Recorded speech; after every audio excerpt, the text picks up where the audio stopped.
মা কোনোদিন তার সন্তানকে হত্যা করতে পারে না, কারণ মা দীর্ঘ 10 মাস পর্যন্ত সন্তানকে পেটে নিয়ে বোঝা বহন করে।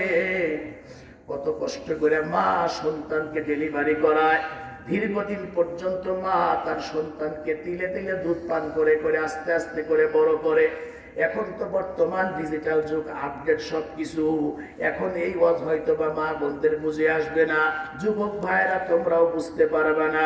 আমরা যাদের সন্তান, আমাদের সভাপতি মহোদয় যে মায়ের সন্তান, এখানে মুরব্বীরা যারা বসে আছেন, এই মুরব্বীরা যেই সমস্ত মায়েদের সন্তান, আমাদের ওই সকল মা চাষিরা এই ওয়াজটা খুব ভালো করে বুঝবে।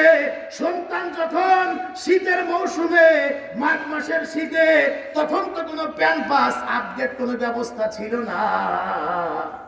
মা সারাদিন কুয়াশার ভিতরে এই তেনা নেকড়াগুলা শুকায়া, যদি না শুকাইতে এটা চুলার উপরে দিয়া তা দিয়া দিয়া শুকায়া শুকায়া তেনাগুলা জমা করতো, নেকড়াগুলা, জোরে পান্না কথা ঠিক কিনা, এগুলা জমা করতো।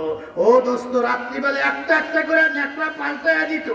ডান পাশে শুয়াইলে আমি আপনি যদি প্রস্রাব করে দিতাম, মা টান দিয়া বাম পাশে নিয়ে যাইতেন।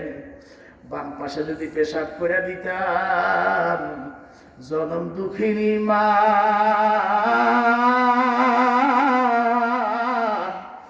আমাদেরকে ভিজা জায়গা না রাইখা মা তার বুকের উপরে গরম জায়গায় আমাদেরকে জায়গা করে দিয়েছে।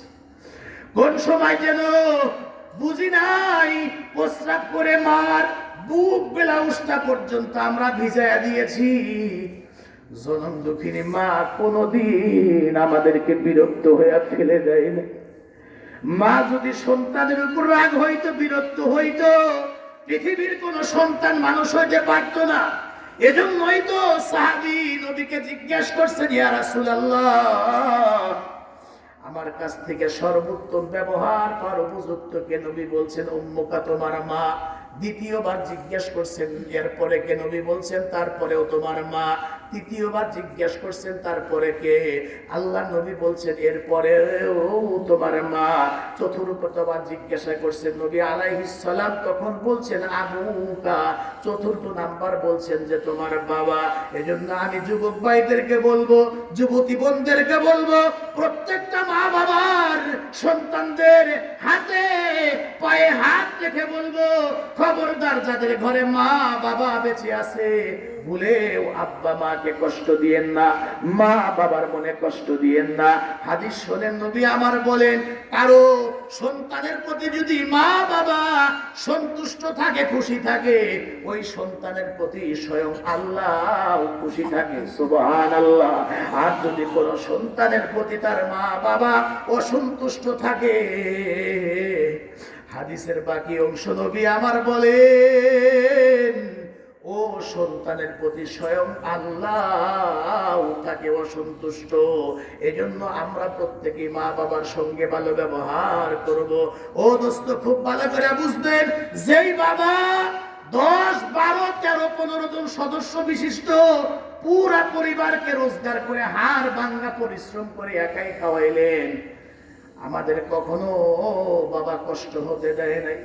আজকে সেই বাবা 3, 4, 5টা 6টা পর্যন্ত জোয়ান জোয়ান ছেলে, প্রত্যেকে স্বাবলম্বী, সকলেরই ঘরে বিবি আছে, ছেলে মেয়ে আছে, প্রত্যেকেরই ব্যবসা বাণিজ্য চাকরি বাকরি আছে। এরপরেও দেখবেন ওই বুড়া বুড়ি,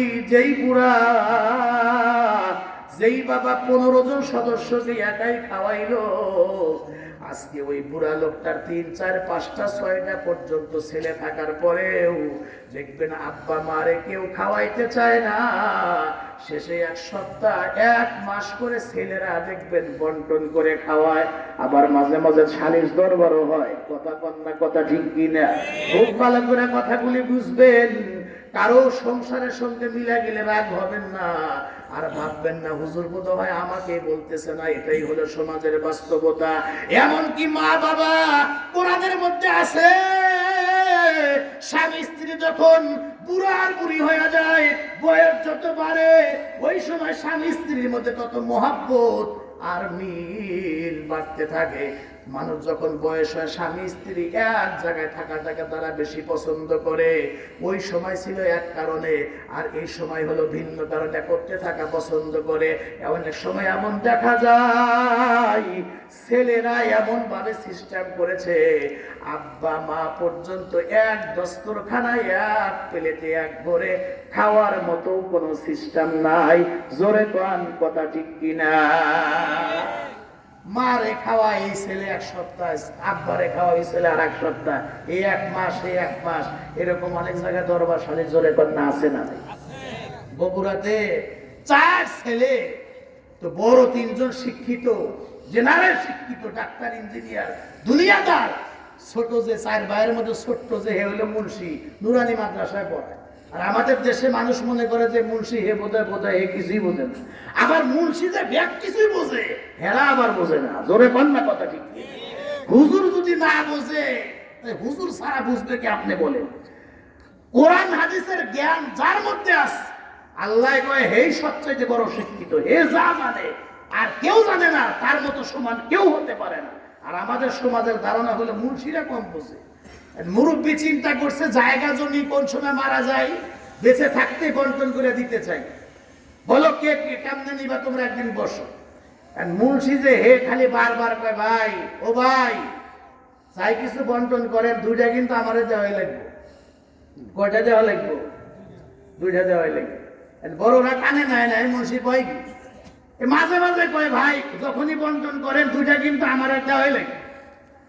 হেরা পয়সা মনে মনে কয় যে ও কি চায়, ও মনে গেলেন বাস স্ট্যান্ডে যে জায়গা ওইটা বোধহয় চায়, আর ইসাপুর বাস স্ট্যান্ডে যে এই জায়গা বোধহয় চায়, এই 2টাই বোধহয় চায়।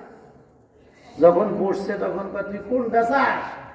বলছে ভাই তোমরা জায়গা জমি যে যেটাই নাও অসুবিধা নাই, আমার ভাগে 2টা রাখতেই হবে। একটা হলো আমার মা আর একটা হলো আমার বাবা। একটু জোরে কন্যা সুবহান। তোমরা সবগুলো নিয়ে যাও, বাবা মাটা আমার ভাগে রেখো। হেরা কয় যে এই জন্য তো কইছিলাম যে হে বোধাই মুন্সি মানে হে বোধাই কিছুই বোঝে না। আমরা তো মনে মনে ওটাই চাইছি, তুই এটাই নি। বিশ্বাস করেন আল্লাহর নামের কসম, এ লোকটি নিজে কারগুজারি শোনায়। আমার সঙ্গে বড় একজন আলেম ছিলেন, আমি পাশে বসা, ওনার কাছে সকল কারগুজারি বলল। বগুড়া শহরে তার বিশাল বড় দোকান, বিশাল বড় তার ব্যবসা, একটা না কয়েকটা পর্যন্ত ব্যবসা। এ লোকটা বলে হুজুর বড় ভাইয়ের এত খুশি, জায়গা জমি প্রত্যেকে যে যার মতো নিয়েছে, আমাকে সামান্য যা দিয়েছে আমি সন্তুষ্ট, কিন্তু আমি আমার আব্বা মাকে নিয়ে আসি। সারা জীবন মা আর বাবা আমার পাতিলের ভাত খেয়ে মারা গেছে, আর এই যে আমার ছোট্ট দোকান, এই দোকানে তখন কোনো মাল সামানা ছিল না, একেবারে ছোট্ট একটা দোকান ছিল। আমি যদি বাসায় আমার আব্বারে রেখে দোকানে আসি, আমার আব্বার খেদমত কে করবে? এজন্য দোকানের পাশে ছোট্ট একটা রুম বানিয়েছি। আমি যখন দোকানে আসতাম, আমার আব্বাকে একটা গাড়িতে করে এই জায়গায় বসাইতাম। দোকানদারের ফাঁকে ফাঁকে আমার আব্বার খেদমত আমি করেছি। এই হাত দিয়া যে কত বাবার প্রস্রাব পায়খানা পরিষ্কার করেছি, এই হাত দিয়া করেছি। মৃত্যুর আগে আগে আমার বাবা, আমার মা শুধু চোখে পানি নিয়ে বলছে সবাইরে সবকিছু দিলাম, কিন্তু আমার এই মুন্সি ছেলেটা জীবনে কিছুই চাইলো না, সারা জীবন আমাদের প্রস্রাব পায়খানা পরিষ্কার করি। আল্লাহ রে, আমরা মন ভরে দোয়া করে দিয়ে গেলাম, ও মালিক করে দুনিয়া আখিরাতে বাদশা বানায়া দিও। এই লোকটা জেগে জেগে বলে তখন তো বুঝি নাই, মা বাবা দুনিয়া থেকে চলে গেছে, মাত্র কয়েক বছরের ব্যবধানে আমার বড় ভাইয়ের এখন ধরতে গেলে ফকির কিছুই নাই। কিন্তু আল্লাহ রব্বুল আলামিন আমার ওই ছোট্ট একটা ব্যবসা থেকে এত বড় শহরে আমার কয়েকটা ব্যবসা, কি পরিমাণ সম্পদের মালিক আমি নিজেও বলতে পারবো না। আমার বউ বাচ্চা নিয়ে, ব্যবসা বাণিজ্য নিয়ে, সুস্থতা নিয়ে সব কিছুতে 100% আমি শান্তি পাই। তখন আমি বুঝতে পারি কিছুই না, এগুলা হলো আমার বুড়া বুড়ি ওই মা বাবার দুয়ার বরকত। একটু জোরে বলেন সুবহানাল্লাহ।